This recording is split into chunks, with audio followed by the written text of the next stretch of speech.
میاں یہ دمشق ہے، ایک دن میں 3 ملکوں کی سیر، یہ تم کیا بک رہے ہو؟ غرض بدرالدین اپنی کہانی سناتا رہا اور بیہودہ لڑکے اسے دیوانہ سمجھ کر اس کے پیچھے لگے ہوئے تھے۔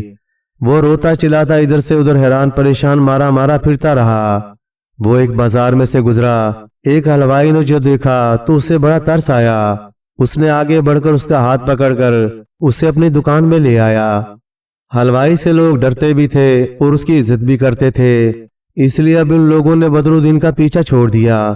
بدرالدین جب کچھ سنبھلا تو حلوائی نے اس کا حال پوچھا۔ بدرالدین نے پھر یہی کہا، تم لوگ مجھے پاگل سمجھتے ہو مگر میں پاگل نہیں ہوں، میں بصرے کے وزیر کا بیٹا ہوں۔ کل رات میں بصرہ میں تھا، پچھلی رات قاہرہ میں میری شادی وزیر کی بیٹی سے ہوئی اور آج میں یہاں ہوں۔ بے شک میں خود حیران ہوں کہ یہ سب کیسے ہوا، مگر مجھے یہ سب کچھ یاد ہے۔ حلوائی بولا، مجھے تو تمہاری بات پر یقین ہے، مگر اب تم یہ باتیں منہ سے ہرگز نہ نکالو، نہیں تو لوگ تمہیں پاگل ہی سمجھیں گے۔ نہ معلوم یہ کیا راز ہے، تم ان سب باتوں کو بھول جاؤ اور میرے ساتھ اپنا گھر سمجھ کر آرام سے رہو۔ میرا کوئی بیٹا نہیں ہے، میں تمہیں اپنا بیٹا بناتا ہوں۔ بدرالدین دل میں بہت اداس ہوا اور دل میں کہنے لگا، خدا کی شان، اب میں ایک حلوائی کا بیٹا ہوں۔ لیکن کرتا کیا، حلوائی کے ساتھ رہنے لگا۔ کچھ روز بعد وہ حلوائی تو مر گیا اور بدرالدین اس کا جانشین مقرر ہوا اور حلوائی کا کام کرنے لگا۔ ادھر قاہرہ میں وزیر شمش الدین صبح منہ اندھیرے اپنی بیٹی کے پاس اپنے خیال میں اس کا غم غلط کرنے کے لیے پہنچا اور کہنے لگا، بیٹی اپنی قسمت پر صبر کرو۔ مگر اس نے دیکھا کہ اس کی بیٹی تو بہت خوش ہے۔ پھر بدرالدین کا حال اسے معلوم ہوا۔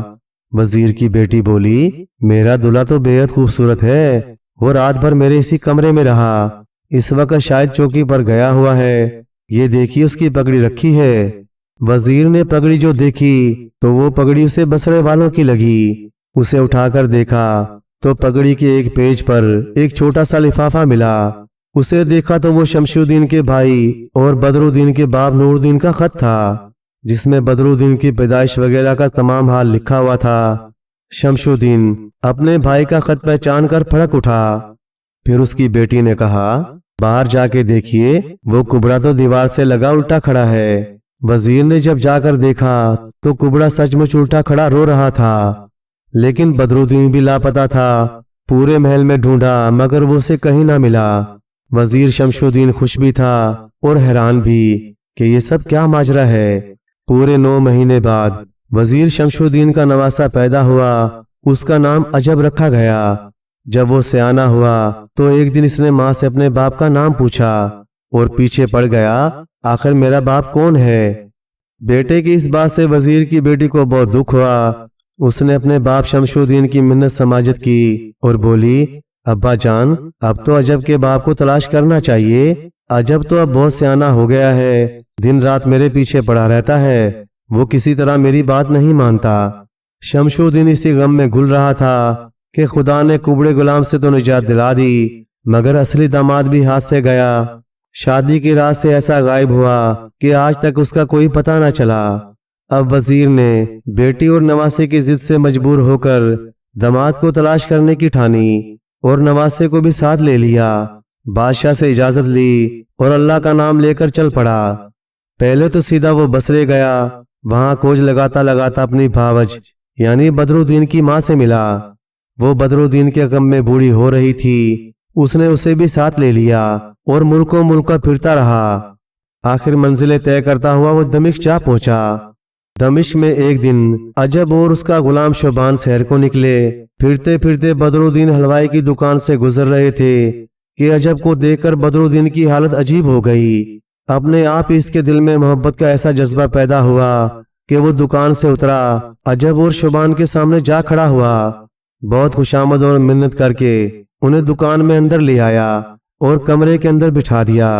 انہیں شربت پلایا، خاص اپنے ہاتھ سے جمائی ہوئی بالائی کھلائی۔ یہ دونوں کھا پی کے نکلے تو کسی اور غلام نے انہیں دیکھ لیا اور وزیر شمس الدین سے جا کر ان کی شکایت لگا دی۔ وزیر بہت جلا کہ میرا بچہ بازار میں بیٹھ کر کھائے پیے۔ غلام کو بلا کے پوچھا تو اس نے انکار کیا، لیکن جب عجب سے پوچھا تو اس نے ساری بات سچ سچ بتا دی۔ اب تو شوبان کی ایسی خبر لی گئی کہ اس نے بھی اقرار کر لیا اور سارا ماجرا کہہ سنایا کہ حلوائی ہمارے پیچھے پڑ گیا تھا، وہ ہماری خوشامد کر کے دکان میں لے گیا، ہمیں ایسی اچھی ملائی کھلائی کہ آج تک دیسی ملائی نہیں کھائی تھی۔ عجب کی دادی کو اس پر شبہ ہوا، شوبان کو بھیج کر اسی حلوائی کی دکان سے ملائی منگوا کر چکھی تو ایک دم اسے غصہ آ گیا، چیخ مار کر بولی، ہائے میرا لال بدرالدین، یہ ملائی تو سوائے میرے یا میرے بیٹے کے اور کوئی نہیں بنا سکتا۔ وزیر شمش الدین نے شوبان غلام کے ساتھ کچھ سپاہی بھیجے اور حکم دیا، اس حلوائی سے جا کر پوچھو کہ یہ ملائی اسی نے بنائی تھی، اگر وہ کہے کہ اسی نے بنائی ہے تو اسے گرفتار کر لو۔ سپاہیوں کو تو وہاں بھیج دیا اور خود دمشق کے بادشاہ کے دربار میں حاضر ہو کر ساری داستان سنائی اور بتایا کہ ایسے ایسے مجھے میرا بچہ مل گیا ہے اور اب میں اسے لے جانا چاہتا ہوں، کوتوال کو حکم کرو کہ مجھے کوئی نہ روکے۔ ادھر شوبان نے جا کر پوچھا تو حلوائی یعنی بدرالدین بولا، جی ہاں یہ ملائی میں نے بنائی تھی، میرے اور میری ماں کے سوا کوئی ایسی ملائی نہیں بنا سکتا۔ یہ سنتے ہی شوبان نے حلوائی کو گرفتار کرا کر دکان لٹوا دی اور حلوائی کو وزیر شمش الدین کے سامنے لا کر حاضر کر دیا۔ شمش الدین حلوائی سے ادھر ادھر کی باتیں کرنے لگا۔ پردے سے بدرالدین کی ماں اور اس کی بیوی نے دیکھ کر پہچان لیا کہ یہ حلوائی نہیں، یہ تو بدرالدین ہے، لیکن شمش الدین نے تاکید کر دی تھی کہ خبردار تم لوگ کچھ مت بولنا۔ وہ خاموش کھڑے یہ تماشا دیکھتے رہے۔ وزیر نے حلوائی سے پوچھا، اچھا یہ بتاؤ کیا سچ مچ تم نے ہی بنائی تھی؟ بدرالدین بولا، جی ہاں، ویسی ملائی میری یا میری ماں کے سوا کوئی نہیں بنا سکتا، مگر وزیر شمش الدین بولا، اگر مگر کچھ نہیں، اب تمہیں سولی پر چڑھاؤں گا۔ یہ کہہ کر اس نے ایک بڑے سے صندوق میں بند کر دیا جس میں جنگلے لگے ہوئے تھے، پھر تمام ساتھیوں کو لے کر مصر روانہ ہوا۔ بدرالدین بیچارہ بہت پریشان تھا کہ ملائی میں آخر میں نے کیا ملا دیا جو مجھے اتنی بڑی سزا ملی۔ مصر پہنچے تو وزیر شمش الدین نے اپنی بیٹی کا کمرہ اسی طرح سجوا دیا جس طرح وہ شادی کی رات کو سجا تھا۔ بدرالدین کے کپڑے، اس کی پگڑی وغیرہ سب اسی طرح رکھوا دی جیسے اس نے شادی کی رات کو چھوڑی تھی۔ پھر بدرالدین کو اسی کمرے پر مسیری پر لٹا دیا گیا۔ بدرالدین مارے غم کے بے ہوش پڑا ہوا تھا، اسے کچھ خبر نہ تھی۔ کمرہ خوشبو سے مہک رہا تھا۔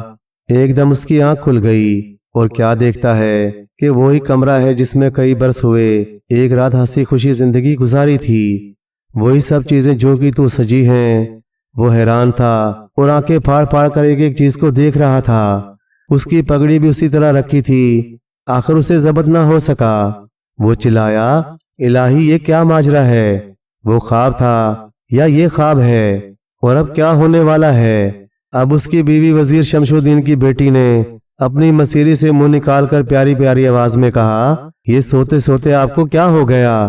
کیوں ایک دم اٹھ بیٹھے اور چیخنے لگے؟ بدرالدین نے اپنی بیوی کی آواز پہچانی، قریب جا کر غور سے دیکھا تو پھر چلایا، جلدی بتاؤ یہ کرشمہ کیا ہے؟ میری عقل کام نہیں کرتی۔ بیوی خدا کے لیے مجھے بتاؤ، مجھے تم سے جدا ہوئے کتنے دن ہو گئے؟ وہ بولی، کیسی باتیں کرتے ہو، یہیں تو ہو۔ بدرالدین بولا، بے شک یہ وہی کمرہ ہے، مگر میں تو 10 برس سے حلوائی بنا ہوا تھا۔ پھر اس نے اپنی تمام کہانی سنا دی۔ وہ ساری رات اسی ادھیڑ بن میں رہا کہ وہ خواب تھا یا حقیقت۔ صبح ہوئی تو وزیر شمش الدین کمرے میں داخل ہوا۔ بدرالدین اسے پہچان کر سہم گیا، مارے ڈر کے تھر تھر کانپنے لگا۔ وزیر مسکرایا اور بولا، میں تمہارا چاچا ہوں اور تمہارا سسر شمش الدین، تمہاری تلاش میں دیس بدیس گھوما پھرا، آخر دمشق پہنچ کر تم مجھے ملے۔ تمہیں جو دکھ میں نے دیا اس کا مطلب یہ تھا کہ خوشی کے مارے تم کہیں مر نہ جاؤ۔ پھر دونوں گلے مل کر خوب روئے۔ اب ایک دم بدرالدین کی ماں بھی پہنچ گئی اور بیٹے سے چمٹ گئی۔ ماں بیٹے رو رہے تھے کہ عجب بھی ابا ابا کرتا ہوا آیا اور بدرالدین سے چمٹ گیا۔ اب تو چاروں طرف سے مبارک سلامت کی صدائیں گونجنے لگیں۔ سارے محل میں گانے بجانے کی وہ دھما چوکڑی مچی کہ ایک کو دوسرے کی خبر نہ رہی۔ سلامی کی توپوں سے زمین ہل گئی اور شہر والے خوشی کے مارے پھولے نہ سما رہے تھے۔ آخر یہ تمام لوگ ہنسی خوشی رہنے لگے۔ پیارے دوستو، پہلے زمانے میں ایک ملک سارگان ہوا کرتا تھا۔ اس ملک پر ایک جادوگر نے جادو کے زور پر قبضہ کر لیا اور بادشاہ بن گیا۔ اس کا نام ماچوکا تھا۔ ماچوکا جادوگر اتنا بڑا جادوگر تھا کہ اس کے قبضے میں 2 پریاں اور جن بھی تھے، اس لیے ماچوکا بڑے ٹھاٹ سے حکومت کرتا تھا۔ جو کوئی بھی اس کے خلاف اپنے گھر کے اندر بھی بات کرتا، ماچوکا کو اس کا علم ہو جاتا اور ماچوکا فوراً اپنے جنوں اور دیووں کو بھیج کر نہ صرف اس آدمی کو ہلاک کر ڈالتا بلکہ اس کے پورے گھر کو جلا کر راکھ کر دیتا۔ یہی وجہ تھی کہ ماچوکا جادوگر کے خلاف کوئی آدمی بات کرنا تو ایک طرف بڑبڑانے کی بھی ہمت نہ کرتا تھا۔ سب وزیر، امیر اور فوج کے سپہ سالار اس سے بے حد خوفزدہ رہتے تھے۔ ماچوکا جادوگر کے تخت پر قبضہ کر لینے کے بعد ملک سارگان کے ہمسایہ ملکوں کے بادشاہ بھی اس سے ڈرنے لگے کہ کہیں وہ جادو کے زور پر ان کے ملکوں پر بھی قبضہ نہ کر لے۔ یہی وجہ تھی کہ ہمسایہ ملکوں کے بادشاہ اسے بہت قیمتی تحفے بھیجتے اور سفیروں کے ذریعے اس کی خوش آمدید کرتے رہتے۔ آج بھی ماچوکا بادشاہ سونے اور ہیرے جواہرات کے بنے ہوئے انتہائی خوبصورت تخت پر بڑی شان سے بیٹھا ہوا تھا۔ اس کے درباری، امیر اور وزیر تخت کے دونوں طرف سر جھکائے اور ہاتھ باندھے کھڑے ہوئے تھے۔ ماچوکا بادشاہ اپنے علاوہ کسی کو دربار میں بیٹھنے کی اجازت نہیں دیتا تھا، اس لیے جب تک دربار رہتا سب امیر وزیر مسلسل ہاتھ باندھے اور سر جھکائے کھڑے رہتے۔ ایک طرف 4 خوفناک جلاد کھڑے رہتے تھے۔ بادشاہ کو جس پر ذرا سا بھی غصہ آ جاتا وہ اس کی گردن اڑانے کا حکم دے دیتا اور ایک لمحے میں جلاد اس کی گردن اڑا دیتے۔ ماچوکا بادشاہ بے حد ظالم سفاک بھی تھا، اس لیے وہ صرف نہ ہی درباری کو قتل کرتا تھا بلکہ اس کی ساری زمینی جاگیر اور جائیداد ضبط کرنے کے ساتھ ساتھ اس کے معصوم بچوں اور بے گناہ بیوی اور کنبے کے سارے افراد کو بھی قتل کرا دیتا تھا۔ یہی وجہ تھی کہ جب تک دربار ہوتا ہر امیر وزیر خوف کے مارے بری طرح کانپتا رہتا کہ نہ جانے کس وقت پر بادشاہ کو غصہ آ جائے۔ حضور، ملک سپستان کا ایک نوجوان تاجر بازیابی کی اجازت چاہتا ہے۔ ایک دربان نے دربار میں آ کر جھک کر انتہائی عاجزانہ لہجے میں کہا۔ تاجر اور بادشاہ کے دربار میں؟ اچھا بلاؤ اسے، بادشاہ نے چونک کر کہا، اور چند لمحوں بعد ایک نوجوان تاجر اندر داخل ہوا۔ آنے والے کا جسم بے حد مضبوط تھا اور چہرے پر ایسا جلال تھا جیسے وہ تاجر کے بجائے شہزادہ ہو، لیکن اس کے جسم پر تاجروں جیسا لباس تھا اور آنکھوں میں بے پناہ چمک تھی۔ اس نے اندر آ کر بادشاہ کو بڑے ادب سے شاہی سلام کیا۔ کیا بات ہے نوجوان تاجر، تم نے ہمارے دربار میں آنے کی جرت کیوں کی ہے؟ ماچوکا بادشاہ نے بڑے کڑکدار لہجے میں پوچھا۔ وہ بڑے غور سے تاجر کو دیکھ رہا تھا۔ بادشاہ سلامت، میرے پاس آپ کے لیے ایک بہترین تحفہ ہے، ایسا تحفہ جو پوری دنیا میں صرف آپ جیسے بادشاہ کے ہی لائق ہے۔ باقی بادشاہ تو اس کے قابل بھی نہیں کہ ایسا تحفہ انہیں دینا تو دور، انہیں دکھایا بھی نہیں جا سکتا۔ اس لیے حضور، میں بہت دور سے سفر کرتا ہوا آپ کے دربار میں حاضر ہوا ہوں۔ تاجر نے ادب سے کہا۔ اچھا دکھاؤ، کون سا تحفہ ہے؟ اگر تحفہ واقعی ہمارے لائق ہوا تو تمہیں انعام دیا جائے گا، ورنہ تمہاری گردن اڑا دی جائے گی۔ بادشاہ نے اسی طرح کڑکدار لہجے میں کہا، اور تاجر نے اپنے بغل میں لٹکے ہوئے تھیلے میں ہاتھ ڈالا اور ایک بڑی سی تصویر کا فریم نکال لیا۔ اس پر سنہرا کپڑا چڑھا ہوا تھا۔ بادشاہ سلامت، یہ ایک ایسی شہزادی کی تصویر ہے جو دنیا میں سب سے زیادہ خوبصورت لڑکی ہے۔ ایسی لڑکی جس کے حسن کے سامنے سورج اور چاند بھی ماند پڑ جاتے ہیں۔ اس کا حسن ایسا ہے کہ عام آدمی تو اسے دیکھ کر ہی دیوانہ ہو جاتا ہے۔ اس کا نام شہزادی حور جمال ہے اور یہ واقعی جنت کی حور ہے جسے دنیا میں بھیج دیا گیا ہو۔ نوجوان تاجر بولا اور فریم بڑے ادب سے بادشاہ کی طرف بڑھا دیا۔ بادشاہ نے اس کا کپڑا ہٹانا ہی چاہا تھا کہ نوجوان تاجر بول پڑا، بادشاہ سلامت، اگر اسے گستاخی نہ سمجھا جائے تو عرض کروں کہ آپ اسے تنہائی میں دیکھیں، کسی غیر کی نظر اس پر نہ پڑنی چاہیے۔ او ہاں، ٹھیک کہتے ہو، یہ جب تحفہ ہمارا ہے تو واقعی اس پر غیر کی نظریں کیوں پڑیں؟ دربار برخاست کیا جاتا ہے اور نوجوان تاجر، تم ہمارے پیچھے دیوان خاص میں آؤ۔ یہ کہہ کر بادشاہ فریم اٹھائے تخت سے نیچے اترا اور دیوان خاص کی طرف چل پڑا۔ نوجوان تاجر اس کے پیچھے ادب سے چلنے لگا۔ دیوان خاص ایک بہت بڑا کمرہ تھا۔ جس میں دربار عام سے بھی زیادہ قیمتی اور خوبصورت تخت بچھا ہوا تھا، لیکن یہاں تخت کے سامنے 2 کرسیاں بھی رکھی تھیں۔ بادشاہ جا کر اس تخت پر بیٹھ گیا اور اس نے نوجوان تاجر کو ایک کرسی پر بیٹھنے کا اشارہ کیا۔ نوجوان تاجر ادب کے ساتھ کرسی پر بیٹھ گیا۔ بادشاہ نے تخت پر بیٹھتے ہی فریم پر لگا ہوا سنہری کپڑا اتار دیا اور کپڑا اتارتے ہی وہ بری طرح چونک پڑا۔ اس کے چہرے پر اچانک حیرت اور پسندیدگی کے تاثرات ابھر آئے، کیونکہ تصویر واقعی خوبصورت شہزادی کی تھی، اور شہزادی اس قدر خوبصورت تھی کہ اس پر نظریں نہیں ٹکتی تھیں۔ یہ تو واقعی حور جمال ہے۔ تاجر، تم نے ہمیں خوش کر دیا ہے، اس لیے ہم تمہیں منہ مانگا انعام دیں گے۔ اب ہمیں بتاؤ کہ یہ شہزادی کہاں موجود ہے؟ بادشاہ نے تصویر کو بار بار دیکھتے ہوئے پوچھا۔ حضور، اس شہزادی کا نام تو میں پہلے ہی بتا چکا ہوں۔ یہ شہزادی ملک سپستان کے بادشاہ کی اکلوتی بیٹی ہے۔ اس کے حسن کا شعرہ پوری دنیا میں پھیلا ہوا ہے، اس لیے ہر شخص اس سے شادی کرنے کا خواہش مند تھا۔ لیکن شہزادی نے فیصلہ کر رکھا تھا کہ وہ صرف اس سے شادی کرے گی جو اتنا بہادر بھی ہو کہ 10 بھوکے شیروں سے بغیر کسی ہتھیار کے لڑے اور اسے پرستان کی سیر بھی کرائے۔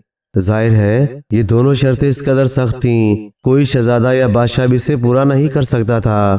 لیکن پھر شہزادی کے حسن کا چرچا ایک بوڑھے اور بدصورت جادوگر کے کانوں تک بھی پہنچ گیا۔ چنانچہ اس جادوگر نے جادو کے زور سے شہزادی کو زبردستی اپنے محل میں اٹھا لیا، لیکن شہزادی بوڑھے اور بدصورت آدمیوں سے شدید نفرت کرتی ہے۔ چنانچہ اس نے بوڑھے اور بدصورت جادوگر سے شادی کرنے سے صاف انکار کر دیا۔ اس پر اس جادوگر نے غصے میں آ کر اسے آجوکا پہاڑی کے قریب ایک اندھے کنویں میں قید کر دیا۔ اس نے شہزادی کو ایک ایسے پنجرے میں بند کیا ہے جسے ناتام جادو سے بنایا گیا ہے، اور سنا گیا ہے کہ ناتام جادو کے پنجرے کو بڑے سے بڑا جادوگر بھی نہیں توڑ سکتا۔ اس بوڑھے اور بدصورت جادوگر کا نام ڈمڈم جادوگر ہے۔ اچھا، تو ڈمڈم جادوگر نے اس قدر خوبصورت شہزادی کو ناتام جادو کے پنجرے میں بند کر رکھا ہے۔ اس کی یہ جرت! میں اس ڈمڈم جادوگر کا ایسا حشر کروں گا کہ وہ بوڑھا تڑپ تڑپ کر مر جائے گا۔ بادشاہ غصے میں بولا۔ تاجر نے کوئی جواب نہ دیا اور سر جھکائے خاموش بیٹھا رہا۔ بادشاہ نے تصویر ایک طرف تخت پر رکھی اور پھر زور سے تالی بجائی۔ دوسرے ہی لمحے ایک دربان اندر داخل ہوا۔ تاجر کو 1000 تھیلیاں اشرفیوں کی دی جائیں۔ بادشاہ نے دربان سے کہا، اور تاجر نے اٹھ کر بادشاہ کا شکریہ ادا کیا اور جھک کر سلام کر کے دیوان خاص سے باہر نکل گیا۔ اچھا ڈمڈم جادوگر! نوجوان تاجر کے جانے کے بعد بادشاہ نے بڑبڑاتے ہوئے کہا، اور تخت سے اٹھ کر دیواروں میں نصب ایک الماری کی طرف بڑھ گیا۔ اس نے الماری کھولی، اس میں سے شیشے کا بنا ہوا ایک چھوٹا سا پتلا اٹھایا اور الماری بند کر کے دوبارہ تخت پر آ کر بیٹھ گیا۔ اس نے ایک منتر پڑھ کر پتلے پر پھونک ماری تو پتلے کا رنگ تیزی سے سرخ ہوتا گیا اور چند لمحوں بعد وہ انسانوں کی طرح ہو گیا۔ بادشاہ نے اسے فوراً زمین پر چھوڑ دیا۔ شیشے کے پتلے نے جھک کر بادشاہ کو سلام کیا اور بولا، شیشے کا پتلا حاضر ہے، کیا حکم ہے میرے آقا؟ شیشے کے پتلے، ہمیں بتاؤ کہ شہزادی حور جمال کس حال میں ہے اور ہم اسے ڈمڈم جادوگر کی کیسے رہائی دلا سکتے ہیں، اور یہ بھی بتاؤ کہ ڈمڈم جادوگر ہم سے بھی زیادہ طاقتور جادوگر ہے کیا؟ شیشے کا پتلا بادشاہ کی بات سن کر زمین پر ناچنے لگا۔ وہ کافی دیر تک ناچتا رہا، پھر رک گیا۔ ماچوکا جادوگر، شہزادی حور جمال آجوکا پہاڑی کے قریب اندھے کنویں میں قید ہے۔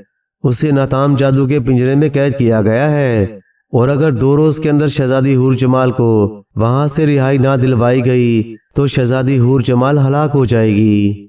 ڈمڈم جادوگر کے پاس پاشوٹی جادو ہے۔ وہ پاشوٹی جادو جس کے پاس ہوتا ہے وہ دنیا کا سب سے طاقتور جادوگر مانا جاتا ہے۔ اگر آپ شہزادی حور جمال کو ڈمڈم جادوگر کی قید سے رہائی دلانا چاہتے ہیں تو آپ پاتال سے چوٹی جن کو طلب کریں۔ وہ خود کنویں کی منڈیر کے قریب کھڑے ہو کر شاکام جادو کا ورد کرتے ہیں۔ جب تک آپ شاکام جادو کا ورد کرتے رہیں گے چوٹی جن کو کچھ نہیں ہوگا، اور کنویں میں موجود خوفناک ہستے اسے کاٹ نہ سکیں گے۔ اور یہ طاقت صرف چوٹی والے سب جن میں ہے کہ وہ کنویں کی گہرائی سے وہ پنجرا اٹھا کر باہر آ سکتا ہے جس میں شہزادی قید ہے، ورنہ اور کسی میں اتنا دم نہیں۔ جب شہزادی پنجرے میں قید کنویں سے باہر آ جائے گی